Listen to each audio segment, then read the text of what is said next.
ओम श्री परमात्मने नमः। कल्याणकारी संत वाणी। विषय ईश्वर की प्राप्ति। भाग 7। संसार का काम होता है क्रिया करने से और परमात्मा की प्राप्ति होती है अक्रिय होने से। आपका मन अपने आप बिना चेष्टा किए भगवान में जाना चाहिए। फिर किसी की ताकत नहीं है कि भगवत प्राप्ति न होने दे। जैसे नींद में भी मच्छर काटे तो हाथ स्वयं वहाँ चला जाता है, ऐसे ही हर एक समय में मन स्वयं भगवान में लगना चाहिए। आप जो भी काम करें सब भगवान के लिए करें तो आपका सब काम भगवत प्राप्ति में कारण हो जाएगा। केवल परमात्मा की आवश्यकता का अनुभव करो तो वह पूरी हो जाएगी। इससे सुगम बात और क्या होगी। धन की आवश्यकता होने से धन नहीं मिलता, पर परमात्मा की आवश्यकता होने से परमात्मा मिल जाते हैं। आप केवल अपनी आवश्यकताओं को बढ़ाओ। जितने भक्त हुए हैं वे सभी यह बात हृदय से मानते हैं कि हमारे अवगुणों की माफ़ी के बिना भगवान की प्राप्ति होती नहीं। हम पूरे पात्र हो जाएं तब भगवान मिले, ऐसी बात नहीं है। किसी महात्मा को भगवान ने केवल उसके गुणों के कारण, उसकी योग्यता के कारण दर्शन दिए हों, ऐसी बात नहीं है। उनको माफ़ी करते ही हैं और करनी पड़ती ही है। परमात्मा की प्राप्ति ऐसे है जैसे बालक अपनी माँ की गोद में जाए। क्या बालक माँ की गोद में अपनी योग्यता, शक्ति, बुद्धिमानी के बल पर जाता है? इसमें केवल माँ की कृपा है।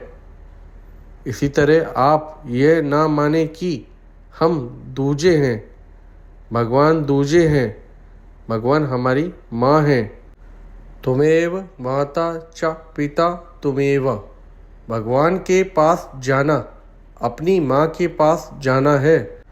माँ की गोद में जाने के लिए बालक को तैयारी करनी नहीं पड़ती। माँ की गोद में जाने में क्या संकोच। परमात्मा की प्राप्ति के लिए न साधु बनने की ज़रूरत है, न ग्रस्त बनने की ज़रूरत है। जो परमात्मा की प्राप्ति चाहता है उसको प्राप्ति हो जाती है। परमात्मा की प्राप्ति में सब अधिकारी हैं। कैसा ही क्यों ना हो, जो चाहे वही प्राप्त कर सकता है। क्रिया और पदार्थ की आसक्ति बहुत बाधक है। शरीर, विद्या, बुद्धि की योग्यता परमात्मा प्राप्ति में बाधक है। मैंने व्याख्यान अच्छा दिया। ऐसा मन में आते ही तत्व की प्राप्ति में बाधा लग जाएगी। जड़ता को लेकर जो अच्छापन है वह परमात्मा की प्राप्ति में हेतु कैसे होगा। शरीर से आप कितनी ही मेहनत कर लो, यह चेतन तक नहीं पहुंचा सकता। यह चेतन के साथ ना विशेष एकता रखता है, ना भेद रखता है, ना राग रखता है, ना द्वेष रखता है। हम जड़ को तो अपना मानते हैं और चेतन को भूल गए।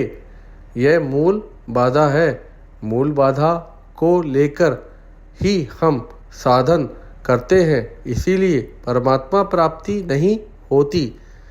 ज्ञान योग, कर्म योग आदि को समझने की जरूरत व्याख्यान देने वालों के लिए, लोगों को समझने के लिए होती है। भगवान की प्राप्ति के लिए इन बातों को जानने की कोई ज़रूरत नहीं है।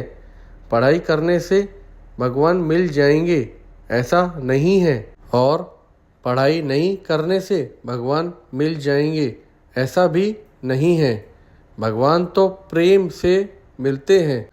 भगवान के बिना मन नहीं लगे, उनके बिना रहा ना जाए।